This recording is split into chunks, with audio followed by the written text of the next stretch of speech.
Welcome, everyone. We're recording this session. We're focused on chapter 3. And I thought to get started, we'd just go around and say hello, your name, where are you calling from? No, where are you from? Like when you say, where are you from? And one thing that roots you these days. And I'll start. My name is Jim Weigel. I'm from Lincoln Estates outside of Frankfort, Illinois. And one thing that roots me these days is my grandchildren. Ronnie. I'm originally from Pennsylvania, and I'm from Toronto, Ontario, Canada. And one thing that roots me is the land that my house is on. Ellie. Ellie Stock, originally from Cincinnati, now in St. Louis, land of the Osage, Mississippi River bioregion. And I would say grounding our ecology work in our community or in a larger area. Carlton Stock, born near Syracuse, New York, now living in St. Louis. And what else? What did you want? You wanted one thing that roots you these days. I would say living in a black suburb of St. Louis. Ruth. My name is Ruth, and I come from Ithaca, New York, but live in Champaign, Illinois. So I transferred from the East Coast to the middle of America. And I am rooted by the lake in our backyard. Jill.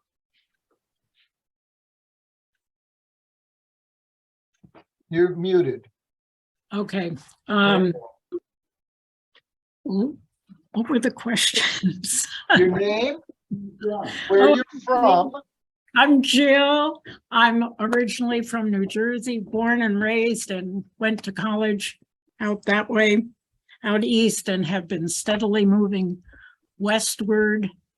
And now we live in St. George, Utah. And one thing that roots you these days? These days, I'm continuously moved by the landscape. Luigi. I was born and raised in Trenton, New Jersey. Moved west to St. Louis and then to Houston, Texas, and now in St. George, Utah, moving westward. And I'm grounded by I'm grounded by the spirit. And I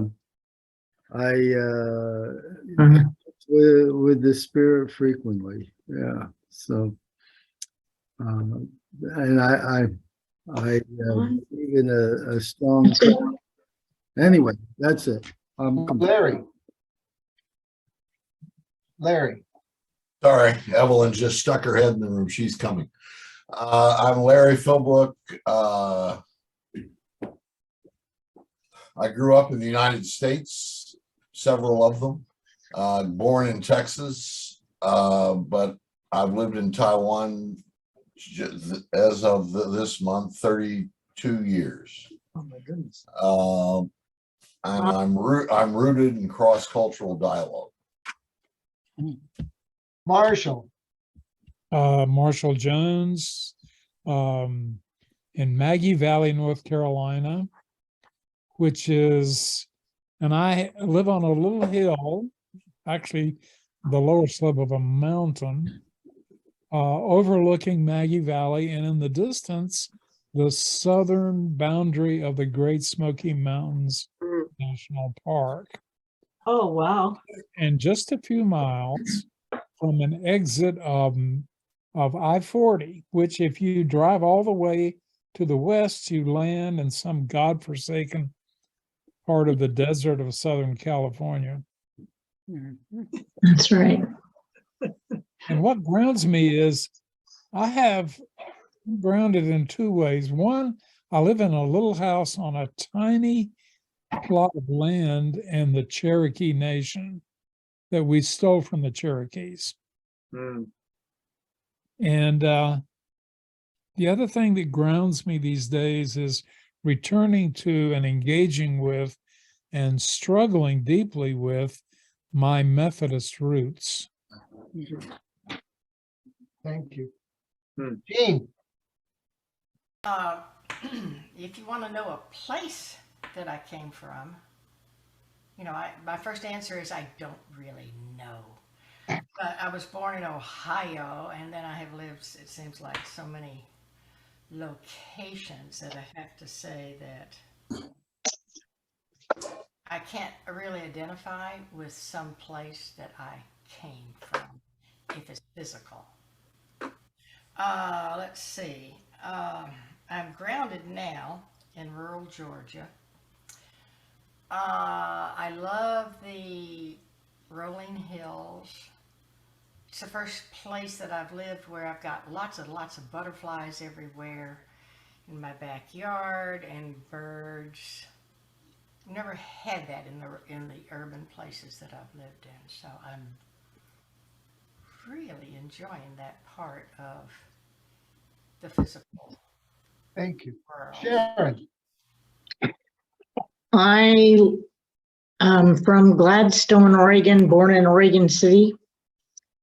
And I live in Sammamish, Washington, about 30 miles east of Seattle. Many other places in between, but that's it for now. And I'm grounded by the lush woods that is outside all two sides of windows of my condo. And I can't see other houses anywhere. I just see woods. our guide this evening for chapter 3 is Ronnie Seagren, and I'm turning it over to her. Okay. So just out of curiosity, were you able to read the chapter? Yes. Yes. Okay. I found it okay, that's fine. I found this to be very different from the first two chapters. I mean, retreat, yes. Discernment, yes. But what does stability mean? I found myself really wrestling with this chapter. So as a gentle way to get into it, I have a song to share with you. It's by a group that's very rooted. Actually, they live in North Carolina and also in, well, they spend time in a couple of other places, but their name is Rising Appalachia. And this song is called Resilient. And so Jim, do you play it or do I? I think I forgot everything we decided the other day, but I'm not ready to play it. Can you make me presenter? Or host. Or host? Yeah, thank you. Exactly.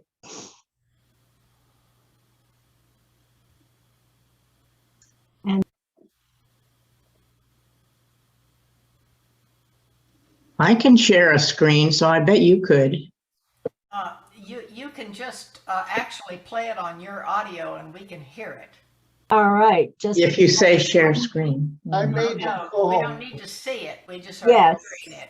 So just go ahead and play it on your computer and we'll be able to hear it. I will. And I will also share my screen, which has the words, because sometimes it's hard to pick up the words the first Yes, thank you.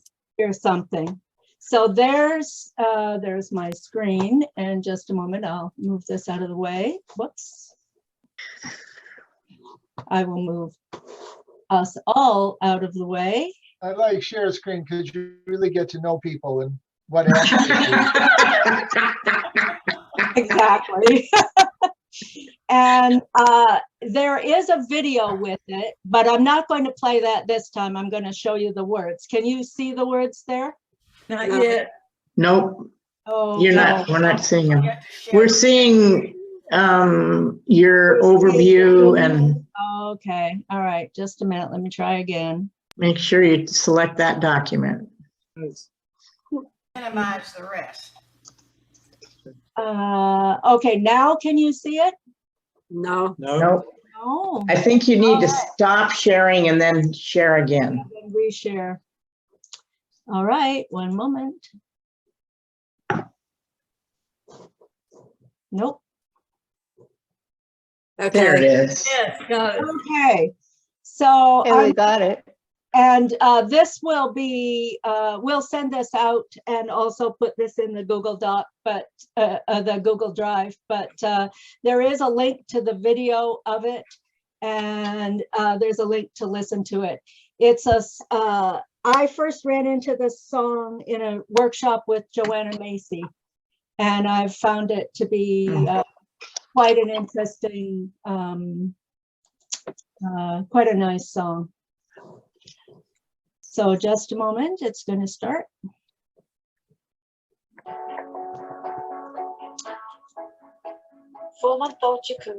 Sorry, there.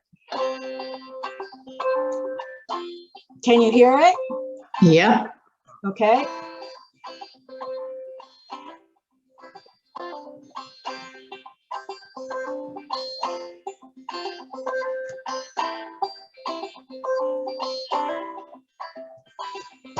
I am resilient. I trust the movement. I negate the chaos, uplift the negative. I'll show up at the table again and again and again. I'll close my mouth and learn to listen. Whoa, whoa, whoa, whoa, whoa, whoa, whoa, whoa. Whoa, whoa, whoa, whoa, whoa, whoa. These times are poignant, the winds have shifted. It's all we can do to stay uplifted. Pipelines through backyards, wolves howling out front. Yeah, I got my crew, but truth is what I want. Realignment on point, power to the peaceful, prayers to the water, women at the center, all vessels open to give and receive. Let's see the system brought down to its knees. Whoa, whoa, whoa, whoa, whoa, whoa, whoa.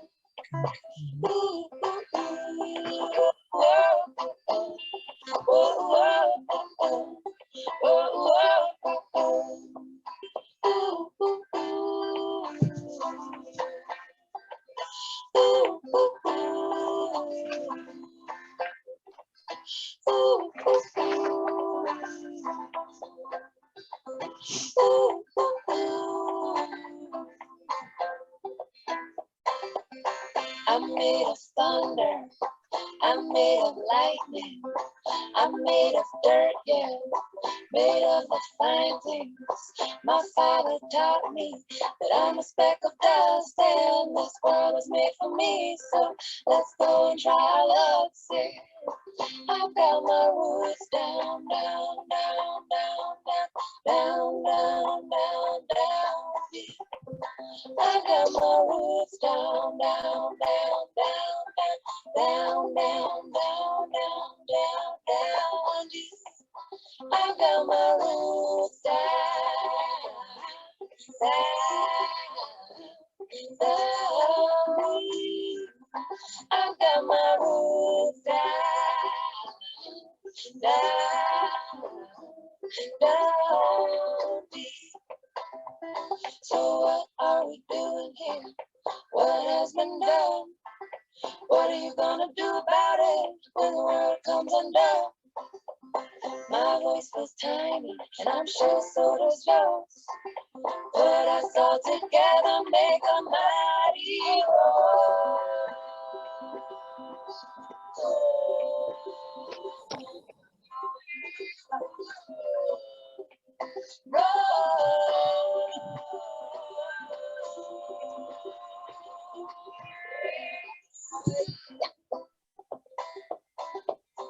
I am resilient.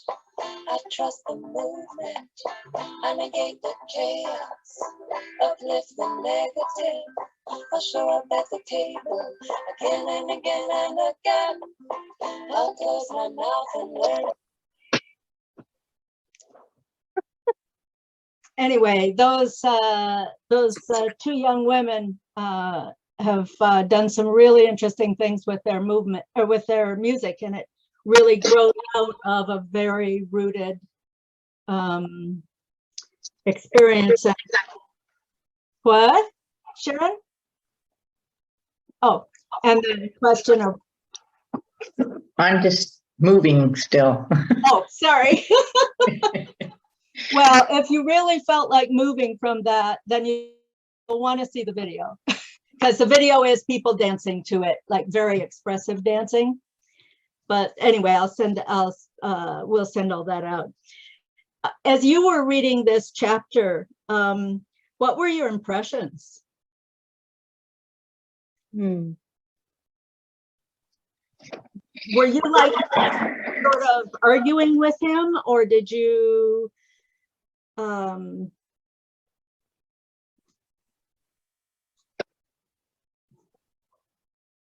what I resonated with his stories, you know, of the Yeah. monks, and I loved the few times I visited these caves. I've always been attracted to caves.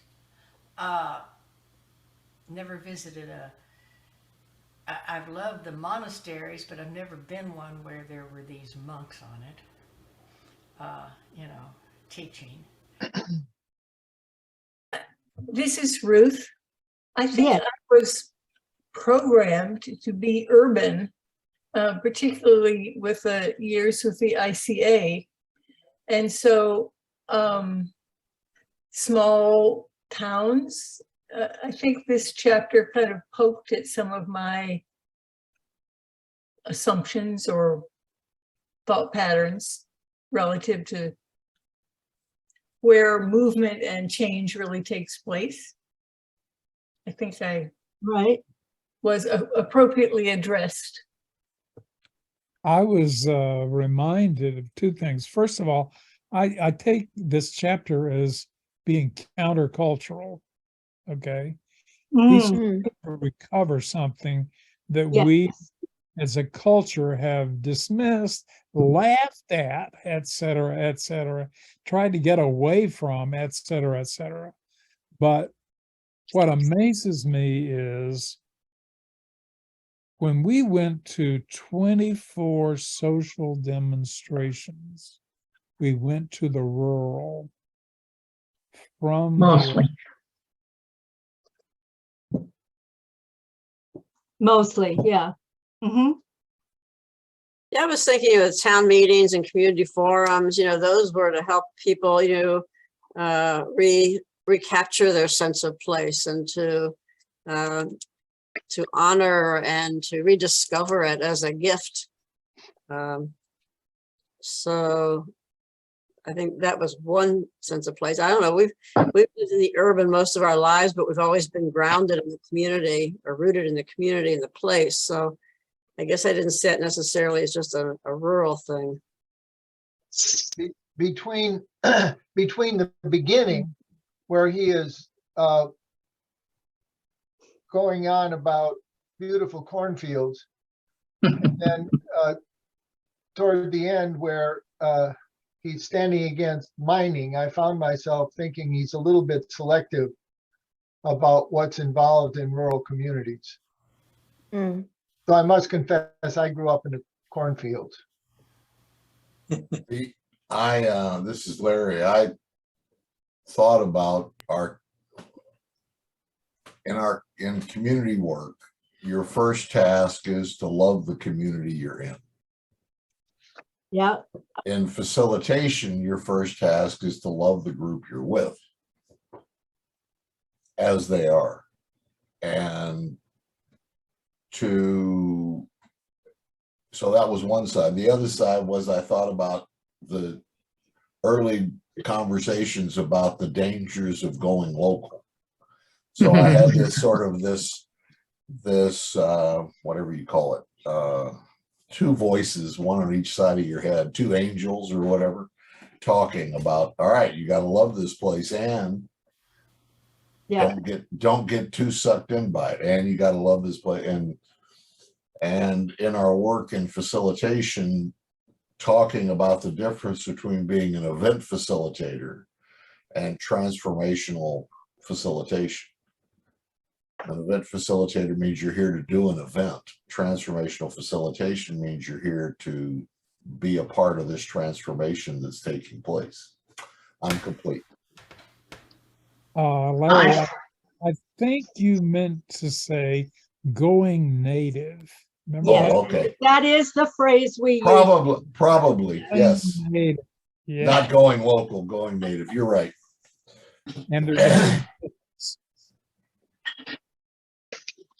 Yes, I remember hiding when I learned Marathi, that I wasn't really going to tell anybody I knew how to understand Marathi. So yes, I remember that.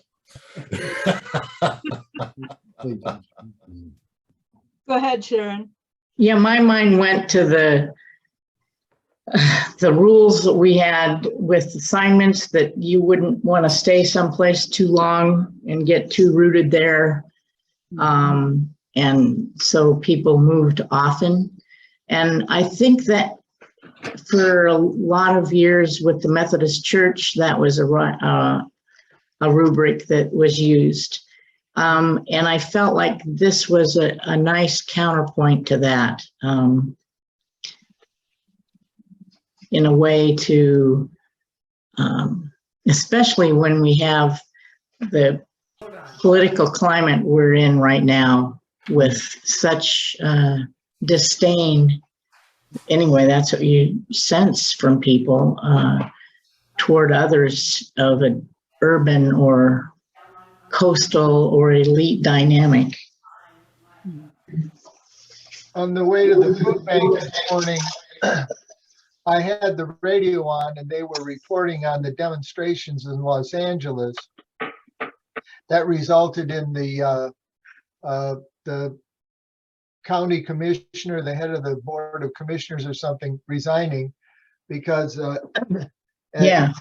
three Latino commissioners were caught on tape going on and on about folk from Oaxaca who are short, dumb, and ugly, I think they say. Anyway, wow. and so it was like, and it just hit me again how there's always somebody else, and it's so easy to explain how terrible those other ones are compared to you. You know, yeah, I mean, it's like everybody has. I mean, a big point I think of what he is saying is that it's really easy to stereotype everybody else as a way to build up, to make it sound like you're pretty good. Yeah. Yeah. Well, it's pretty telling when he pointed to Krugman and some other writers that will admit in their economic assessment of our country and determining how things are going, they don't even put the rural into their calculation. It's not a factor. Flyover country, corn country. Yeah. But you got to get that the two economic experts were operating out of economic determinism. Yes. And they're not considering the cultural values, the cultural roots, and the cultural wisdom that's in the local. The other thing I can say about this chapter is Andy doesn't fully have a way to use language to point to what we would call the trans establishment. He's trying to get there, though. Trying to get there. But he doesn't have language for it. But in using the idioms of the Desert Fathers, those were people who were representing and living in and understanding and breathing the spirit of the beyond in the midst of a local wilderness. Mhm. Yes, yes, the beyond, the trends. So I think in order to get a little bit more deeply into the stories that we've just started with, let's divide into groups just for the beginning, and and then we'll come back and we'll dig more deeply into it. So if so basically he has the largest part of the chapter is his intro that Sharon already alluded to, and he talks about salvation by relocation, being in the middle of nowhere, and stability in the desert. And this is partly where that economic analysis that Marshall just mentioned. And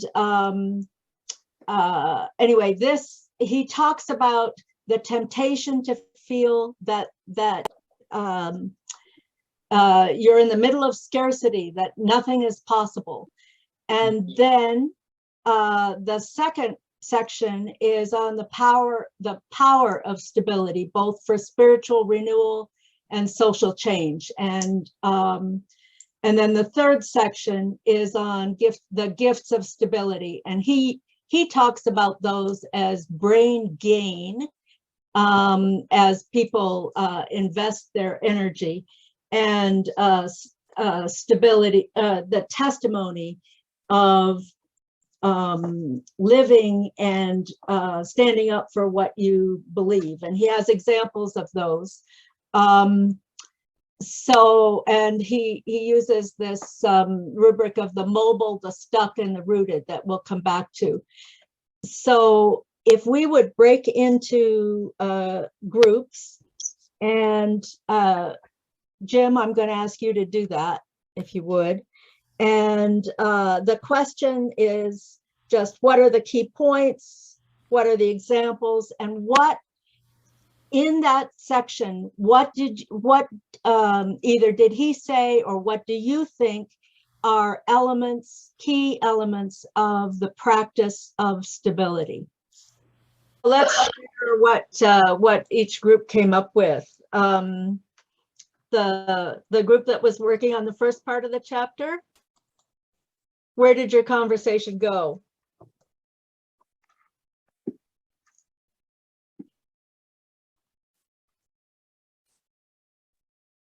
Who was in that group? And Wayne and Oh, which group were we? the Marshall and Priscilla Ruth and Temptation. Oh, and Evelyn. we went to the town meeting experiences. Yeah. It was amazing. yeah. And how we depended on the stability of the people that were already there to make the town meeting work. Otherwise, it wouldn't work. Yeah. Mhm. Interesting.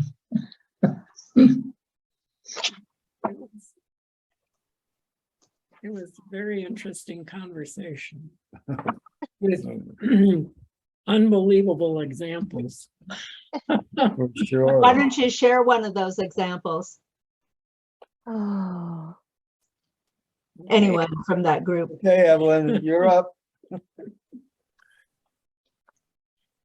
well, I actually, I prefer Marshall's synopsis of different things. His grasp of what we were talking about is very helpful.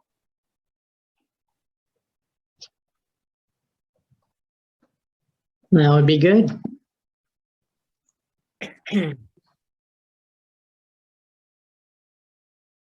He's 82, he probably forgot already. Oh. Okay, basically I shared the town meeting story of Bill Grow and Evelyn Philbrook, or Kurihara at the time, going to town Oklahoma 100 in 1976. And we were assigned to go to a town that had not set up their town meeting yet. And it was on the edge between Texas and Oklahoma. And its redeeming icon was, it was a junkyard. And they had a mayor and they had a post office. And so we saw the lady who was the postmaster, and she told us all the people that we could see. And we went and saw them, and then we held the meeting under a big tree next to the only building that was in the town. With 6 people. right? Yeah, 6 Okay. people, 6 people, and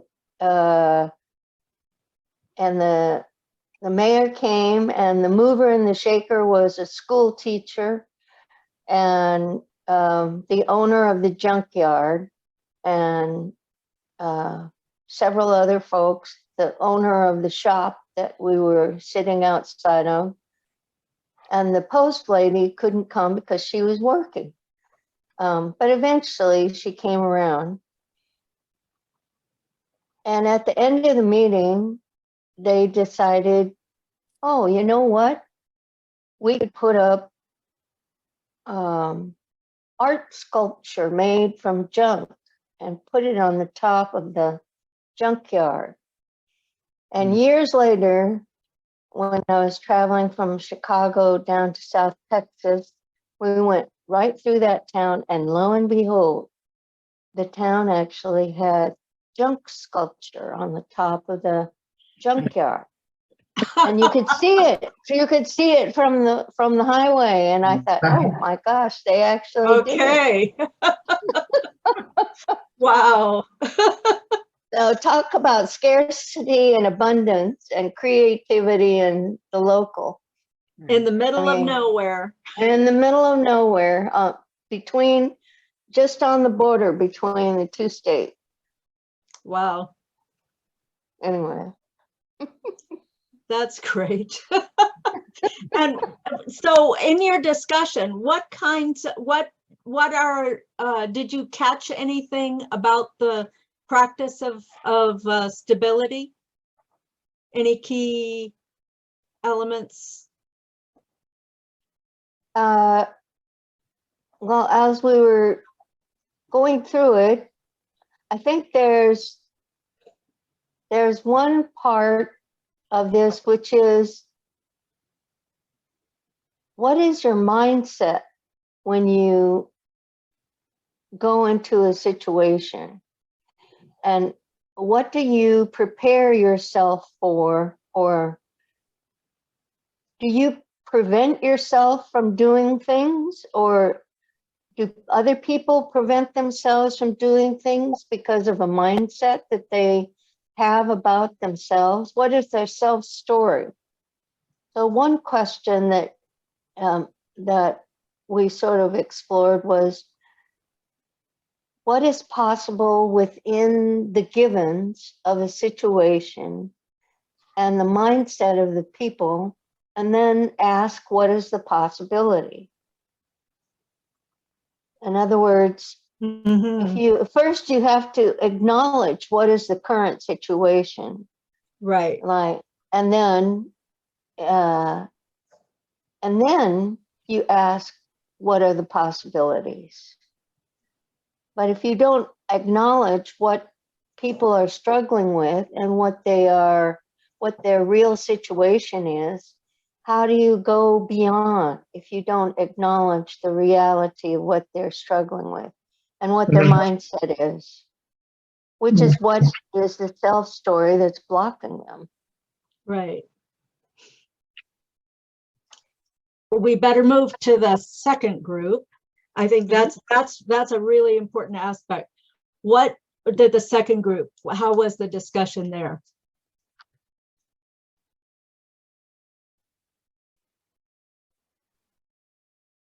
That's the power of stability. Yeah, that's the power of stability. And that was Sharon and Jim, It was good. Larry. It's, I took a few notes on the conversation. Ronnie really pushed our group, so there was no fooling around because anyway, you have to look to the future knowing that this is still where you will be and the consequences are on you, not on someone else. It's a different consequence if you are involved. And Larry told a story about idle conversation about going to do village development in the fourth world and realizing that if the decision was to do it, he and his family would go. And that wasn't necessarily the case of the other people in the conversation, and how that made a big difference. Things can really become changed if the leaders take responsibility for here. His examples were more about saving something versus building something. There's a whole instability and also a hopefulness. It's easier to say never mind and move on. You still have to scrounge around begs. Oh, and if you stay, if the Stiples still had to scrounge around find food, it begs a question about how to save small towns. And then there was something about, and even trying to be an urban farmer, which maybe isn't rural, you still have to cultivate over and over and over again to get somewhere with it. It's not just a matter of doing one thing. Well, and one of the things we talked about was the struggle with, if it's only about saving, then certain of our historical patterns are destructive. And so if we get stuck only with protecting, so how is this also transformative, not just protecting? And so that was part of our conversation. Yeah. And the third group, let's hear from the third group. The gifts of stability to community. Yeah, I wrote down some things and then others in the group add or whatever to it.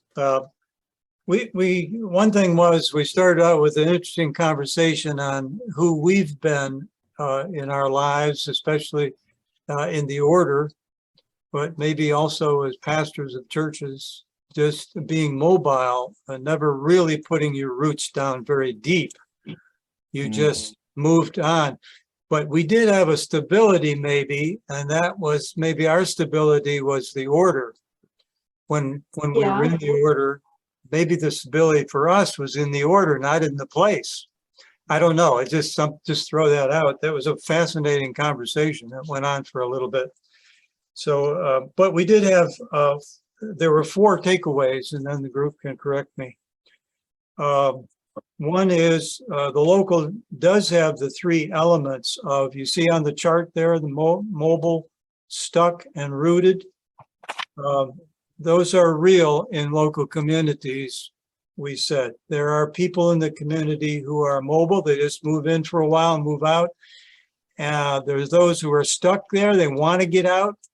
And then there are those that are rooted and stay there. That is a reality for those of us who've been in local communities.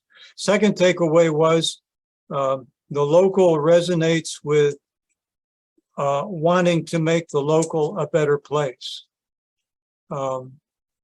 We want to make this place a better place is definitely a takeaway in terms of stability. And something to do with the last group was talking about consequences. We're going to be here and it's our community. Yeah. Whatever happens in our community, it's going to happen to us. But we're going to stick it out. The third takeaway was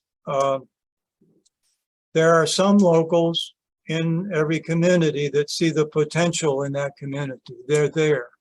And that's what he says, of course, in his book, that Andy says in his book. They are, in fact, there. And that's who we used to try to find going in the town Mhm. meetings, right? I was on the circuits, a lot of you were. So scare. Yeah, you just look for those folks. We didn't use that language, but that's what we did. The last one was, a takeaway on my list at least, was stability gives you the strength to oppose the things that harm your community, like the extractive industry, mining and so forth, drugs, dangerous people, I don't know, all kinds of things. But the stability gives you the strength to be able to oppose and keep those things out, or at least safe. Anything the group want, I don't know, anything the three others wanted to add? Okay, So I guess I ordinary leaders are those that are committed. That's kind of what qualifies them as ordinary. Yep. Where you're going in and out. Could you speak up, Jean? You know what really, there are ordinary leaders in every one of these little towns here in North Georgia. And those people are definitely those that are rooted and they're committed. And their commitment is to make their little communities, their little towns a better place. And to avoid what they see on TV, you know, the crime. They think the urban life is that diverse life. Because, you know, that's Perverse life. Yeah. the Perverse life almost. the polarity and the divisiveness and you Mhm. know, the anti-blaming life and all that. They don't they don't blame each other like they do in the city, and they don't name each other as evil like they do, you know, in the city. And we also mentioned that Trump voters pretty much come from these small towns, right? And they want the thing they resonate with is that I think is the slogan. They want to make their places a better place. Yeah, and they see that Trump is the way to do that, 'Cause right? they're not watchers of the mass media. Well, Watchers of the mass media.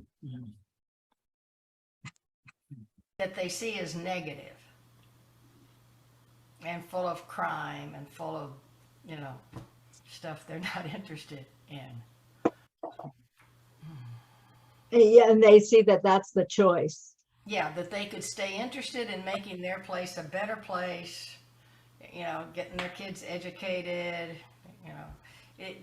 Their focus of attention is just not on this. I don't know where the crowds come from, because I don't think, you know, I've not seen any big crowds in any of these little cities, you know, this type of gathering. These crowds are in bigger cities, in the more urban areas, and not, yeah, in the more urban areas, really. So our time is rapidly coming to a close, but what would you say? I mean, obviously he's trying to cultivate civic engagement through working with local leaders on and particularly advising them about stability. Does this apply to cities? Many of us live in cities. I think it does. But we have to start almost backwards, because there's not a protection, there's not a place that's identified to start with necessarily. And that's why our emphasis on, you know, I think the city, you know, the grid, and that made it be that place. And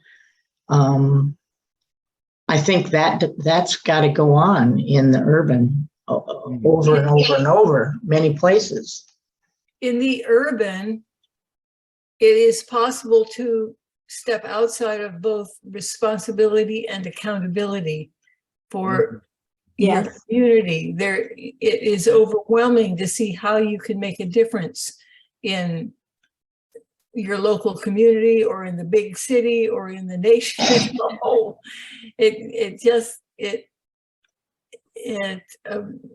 supports and promotes a disengagement from this world is my world, and it promotes my life is the one I have to worry about, I think.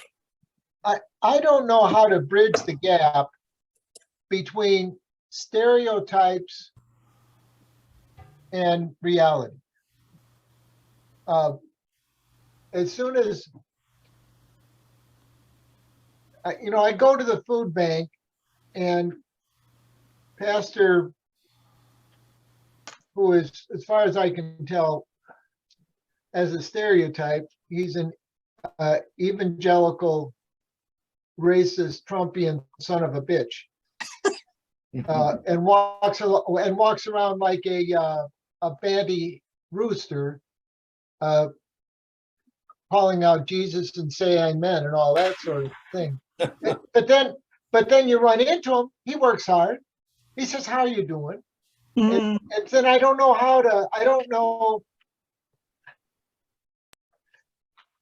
and the people who are the core of that congregation, they signed a covenant to be responsible and stuff like that. And so I don't know how to tell when I'm living in the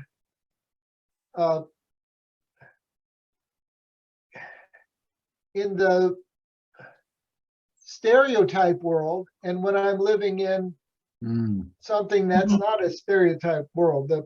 When I went to my 50th high school reunion, I said, "Can anybody put me up?" So this woman I didn't even know in high school says, "You can come and stay at my place." What the heck?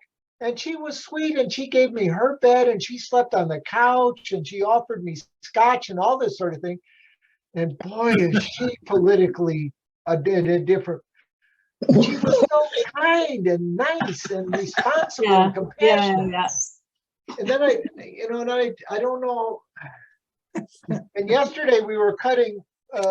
We had some branches fall in the backyard, and we were cutting them down. And the new neighbor across the way said, "Hey, can I come and help you?" And of course she said, "Oh no, we'll do it ourselves." Right. Anyway. So can I comment on? Please. To use a biblical context, I think we need to be as wise as serpents and as innocent as doves. Translate that into 21st century terms, to see through things and to see things clearly and objectively, and also to stay in touch with people and to self-disclose appropriately, because people see what they want to see and they get the part of you that they need to get. And they don't need to know everything about your inner political struggle, okay? Yeah. So we have to be able to create alliances with people that we can connect with on an operational level, and so that they can use the resources that are available in the local without trying to fix everything according to the way we would run it. End of rant. That's good. That's good. One more. Well, a question it raised for me, this chapter, was what's this mean for those of us who are in retirement? Yes. That's a whole We're other, already stable. that's a whole other conversation. but maybe worth having. But that was a conversation I was having with myself. What's that mean for me to be stable, rooted, and so forth in retirement? So just raise that. That's good. That's good.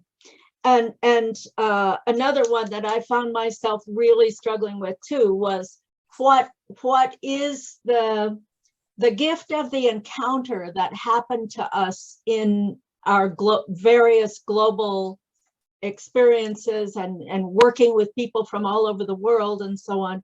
Where does that fit in to the advice to local leaders of stability? How do, how can some sense of that be given without, like Marshall says, going way too far, way further than makes sense. Jim, I think I'm supposed to hand this over to you. I feel like we still have a lot of things to say, but we're not going to say them tonight. One thing Jim said in our group, small group, that really struck me was the conversation between the last chapter and this chapter. Discernment with stability. And we were studying, I don't remember the name of the book, but basically what they recommend you do in communities is start with a wall of wonder historical scan exercise, acknowledging racism, acknowledging the history that has gotten you here. Yeah. And so that for me is part of the discernment piece that allows you to struggle with stability in consciousness. And I just add to that, I would say go back even farther if you're talking about, the whole, if you're doing a bioregion study where you're talking about geological and, all kinds of things. So you see that both the fluctuations and the stability over time. And it gives you a whole nother dimension in which to talk about your local community, what has been and what can be. Yeah. Both the richness and the changes. So we stop promptly at 7:30 and we're into afters. So just keep going. I would just like to mention that I think the part of our society that is coming to terms with Native people who lived in this land and cared for this land and had a lifestyle and a mindset that didn't own the land, who were ravaged and, wiped out for the most part, their culture sucked out of them. For me, the fact that we're coming to a place where they are not on the rise, I don't think yet, but there's a new kind of connection to that's real. And I think it is an influence on stability. I think when you really go back and back and back and say, what makes this ground our ground? I mean, literally, and the rootedness of that or not, that's where a lot of rebuilding and making new patterns is required. And